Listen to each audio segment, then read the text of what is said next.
Kondisi Medina Zain memprihatinkan pasca ditahan. Sang ibu menangis, ngaku jatuh miskin. Selebgram sekaligus pengusaha Medina Zain kini mendekam di rutan Polda Metro Jaya setelah ditetapkan sebagai tersangka atas laporan Uci Floudea dan juga Marisha Ica. Penahanan dilakukan setelah Medina Zain dijemput paksa oleh pihak kepolisian pada tanggal 7 Juli tahun 2022. Semenjak ditahan, pemilik nama lengkap Medina Susani Daivina Zain itu dikabarkan memprihatinkan. Bahkan, Tian Wartini ibunda Medina Zain mengaku sedih melihat putrinya mendekam di Hotel Prodeo karena ulahnya sendiri. Selain itu, Medina Zain juga dikabarkan jatuh miskin usai dilaporkan banyak pihak hingga berujung di penjara. Menanggapi kabar tersebut, Tian Wartini akhirnya buka suara. Mulanya Tian Wartini mengungkap permintaan maafnya atas semua kesalahan yang telah dilakukan oleh sang putri.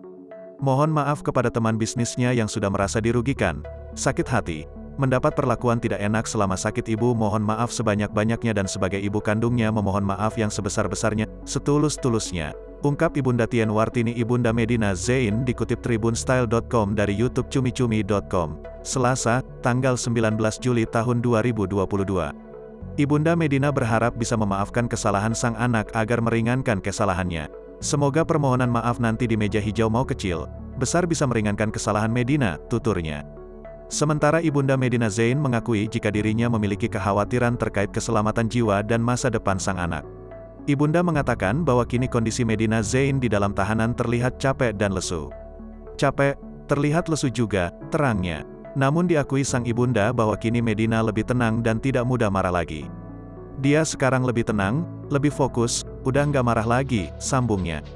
Kendati demikian, sang ibunda hanya bisa menasihati sang anak untuk bisa lebih sabar dan kedepannya agar lebih berhati-hati lagi dalam menjalankan usaha. Ibu saat itu sempat ngobrol, lebih ke menguatkan untuk harus sabar untuk ke depan lebih hati-hati berbicara dan lebih hati-hati lagi dalam menjalankan usaha, tuturnya.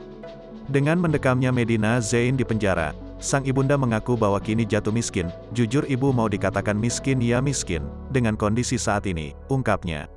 Tak kuasa tahan tangis sang ibunda melihat kondisi rumahnya turut prihatin setelah Medina Zain di penjara. Bagaimana kondisi di rumahnya sudah terbayang, sedih kasihan, terangnya. Orang-orang sudah tahu bagaimana kondisinya di saat seperti ini. Semoga Allah memberikan jalan kepada kami dan keluarga kami itu aja, sambungnya. Tian Wartini lantas menyinggung soal kondisi anak-anak Medina Zain. Kehilangan ibunya, tentu menjadi hal berat bagi mereka. Sedih, melihat putra-putranya yang satu masih sekolah yang satu masih balita. Bagaimana perasaan mereka kita bisa merasakannya, keluarga juga merasa ada sesuatu yang hilang, tuturnya.